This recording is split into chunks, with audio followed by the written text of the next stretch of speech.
तो आज का डीप ड्राइव हमें ले जा रहा है द लास्ट ऑनेस्ट मैन नाम की कहानी के शुरुआती पन्नों में। हम पुलिस चीफ ब्रायन हेनरी के साथ हैं, जो नेहाबे नाम के एक छोटे से शांत दिखने वाले तटीय शहर में पहुंचे हैं। और यहाँ आते ही एहसास हो जाता है कि शहर की ये शांति बस एक दिखावा है। बिल्कुल।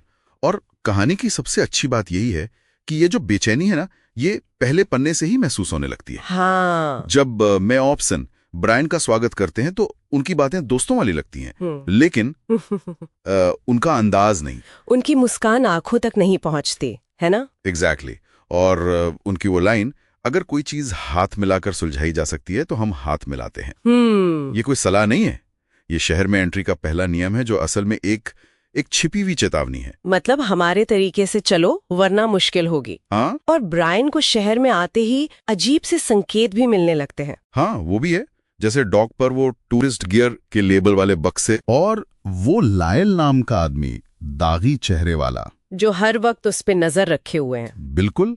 और फिर वो गुमनाम नोट, घर में स्वागत है, शांति बनाए रखें। ये सभी शुरुआती संकेत, मतलब ये एक बड़ी साजिश की ओर इशारा करते हैं। अच्छा। जैसे हार्बो मास्टर वॉल्टर पाइक जब उस नाव के बारे में बताते हैं।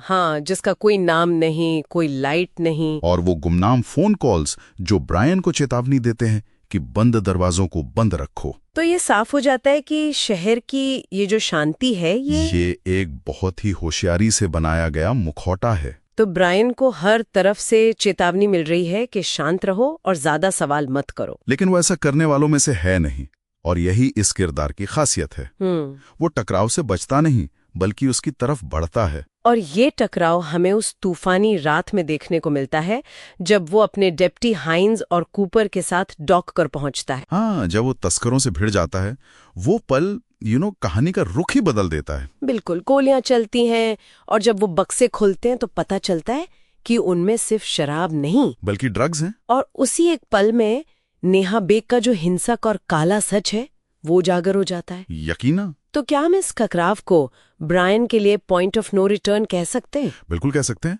ये वो पल है जहां संघर्ष एक व्यक्तिगत शख्स से निकलकर एक खुली लड़ाई बन जाता है। मतलब अब वो पीछे नहीं हट सकता। नहीं। और इस बात की पुष्टि तब होती है जब वो मेयर ओप्सन से मिलता है। हाँ, मेयर का वो कहना, तुमने दुश्मन बना लिए हैं। सही कहा। वो एक तरह से कह रहे हैं, स्वागत है, अब तुम हमारे खेल का हिस्सा हो, लेकिन हमारे खिलाफ। मतलब ये लड़ाई अब सिर्फ कुछ तस्करों से नहीं है। नहीं, ये उस पूरे भ्रष्ट सिस्टम को चुनौती है जो इस शहर को चलाता है। तो कहानी के इस पड़ाव पर ब्रायन ने एक बड़े अपराध का पर्दाफाश तो कर दिया है, लेकिन उसने शहर के सबसे ताकतवर लोगों को अपना दुश्मन भी बना लिया है। हाँ, लड़ाई तो अब शुरू हुई है। और ये हमें एक बहुत गहरे सवाल पर लाकर छोड़ देता है। कहानी में हार्बर मास्टर एक बहुत अच्छी बात कहता है, आप लहर को नहीं रोक सकते, लेकिन जब वो चलती है तो आप स्थिर खड़े रह सकते हैं। हाँ। तो सवाल ये उठता है कि जब भ्रष्टाचार की लहरें इतनी ताकतवर हों, तो एक अकेले इंसान की ईमानदारी का क्या मतलब रह जाता है? क्या एक अकेला इंसान उस लहर का रुख मोड़ सकता है, या वो लहर उसे अपने साथ बहा ले जाएगी? यही वो संघर्ष है जिसका सामना ब्रायन को करना होगा।